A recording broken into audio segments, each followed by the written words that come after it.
Is it possible to have credentials and to have thus an impact strongly too in the short term even, if one does not have, say, an advanced college degree, say especially a PhD, or sometimes a master's degree or a medical degree?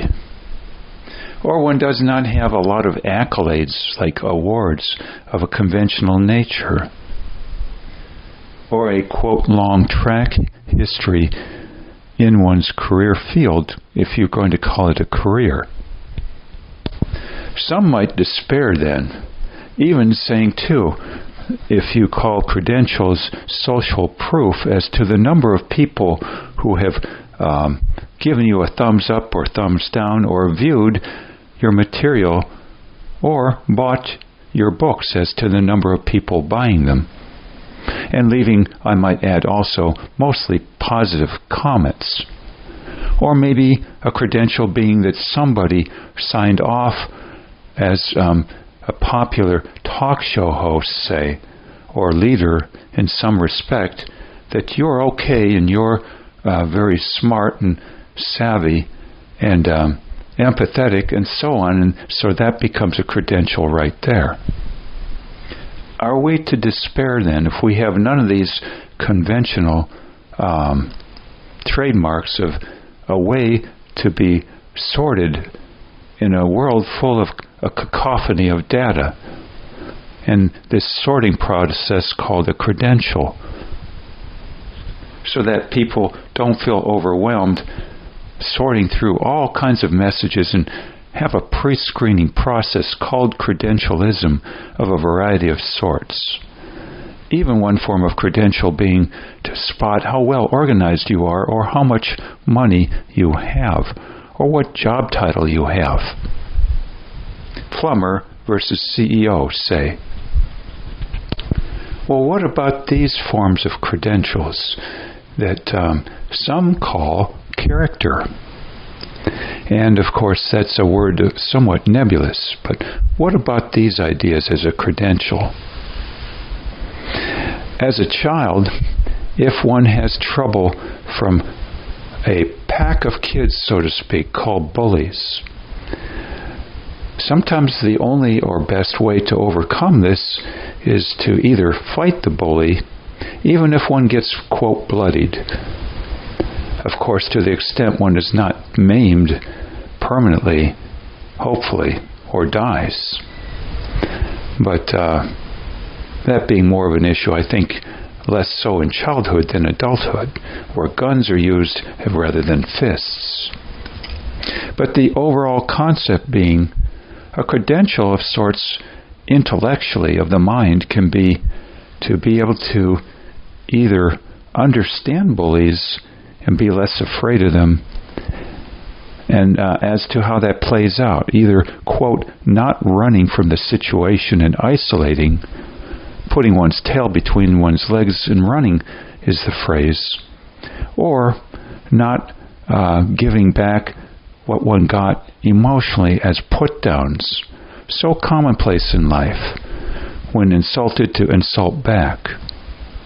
So credentials can mean, in the intellectual, inside of the head sphere, I think, things like not running from a situation, or secondly, not giving back disrespect when given it. Sometimes, thus, if not more often than not, giving back disrespect termed much more a problem than giving back physical violence or aggression when confronted with it. To give physical aggression back is one thing. To be given back emotional aggression in terms of put-downs, disrespect, a different thing completely in my mind. One more instance here. Many years ago, I worked in a gas mart / liquor store, and there were some considerably aggressive people who would come in at times, and one man who was very strong and beefy, shall we say, noticed my fear level quite high that day, or at least in contact with him, and he said, "Are you afraid of me?" And I was afraid of him, and it showed. I think a tremendous credential under such circumstances, when physically feeling intimidated or threatened, would be to have so little fear that the person with strong aggressive tendencies and larger size is amazed at the lack of fear in the other person, and thus this being a strong credential. So these are maybe, did I list 3 interesting credentials that have nothing to do with schooling or amount of money. They have to do largely with fear level and respect level. Now I hold in my hand here a book I've only read a few pages about, but very fascinating, potentially for further exploration, written by the same man who wrote a fascinating book I once read on Gandhi. Eknath Easwaran, Easwaran, wrote this book in my hand now, Nonviolent Soldier of Islam, Badshah Khan, Khan, A Man to Match His Mountains. And a subtitle, Badshah Khan and Mahatma Gandhi, Allies in a Revolution of Human Spirit, Pioneers in a Culture of Peace. And it is said of both these men that they fought aggression and other ways of viewpoint, shall we say, in life, with tools that are called non-violent, but in my mind have basically a lot to do with nonviolence emotionally, not physically.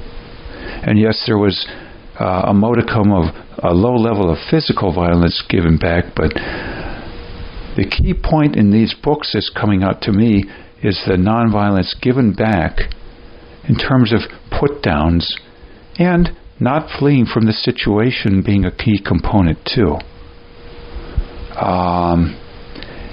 And so these arguably not just tools, but thus credentials when perceived as having. Not so easy to come by, taking a lot of courage in the sense of being able to face fears. I might add one last conclusion on my part. Is it really courage and fearlessness if one has few, if any, fears, because one is dulled as to one's capacity to fear them? Call it with the use of tranquilizers, alcohol, or anything else like meth or cocaine. Is that fearlessness then? Or is it the use of a crutch to give short-term fearlessness, but at high cost, both in the short term and long term? Secondly, is it fearlessness if one goes about life in a seemingly fearless manner compared to some, because one thinks we have a way to beat death, or that it will be worthwhile at some point later, after death? Is that truest of fearlessness, or is it compensation for the fears? One might state finally, is it fearlessness if one has no viewpoint as to what was up against, and some call this being naive? Hence, is it fearless to fight City Hall if one thinks City Hall on all accounts, or one's, quote, foes or marketplace contenders, competitors, are saints in all respects? Is that fearlessness to have one's head buried in the sand and go about life? I think sooner or later that's going to catch one in the backside, and some people, or more than some people, who have such a viewpoint, having to use some form of tranquilizers to cope with this viewpoint while having one's head buried in the sand and saying everybody thus basically is the same, and the same in the sense finally of being a saint. I'd add one last component. Is it fearlessness and thus a great credential if one has low levels of fear seemingly because one has a lot of allies or a lot of money in the bank for a good lawyer and handling of any exigencies in life? Surely we see the truest sign of character when it comes to low levels of fear, and that being a great credential when you see who a person is when they've lost all their money, lost all their allies, lost even part or more of their health, and feel totally abandoned. That then, I think, is the true measure of a person. Call it character, what have you. How are they coping with nothing, resource-wise, seemingly? That, to me, is one of the greatest credentials, along with never giving up. Some might say, so-and-so being foolish. You should have given up a long time ago. Yet, sometimes a therapist might say to someone, or others, I can't believe you're still alive. Through all this, you stuck in there. Maybe that's even one of the greatest sources of being envied, is to be envied for not having given up in life despite repeated painful circumstances. Call them failures, schools of hard knocks, what have you. The people who stick it through to the very end, as per that phrase, it ain't over till the fat lady sings, having one of the greatest of credentials, arguably something to be envied by some people. Thoughts to consider here.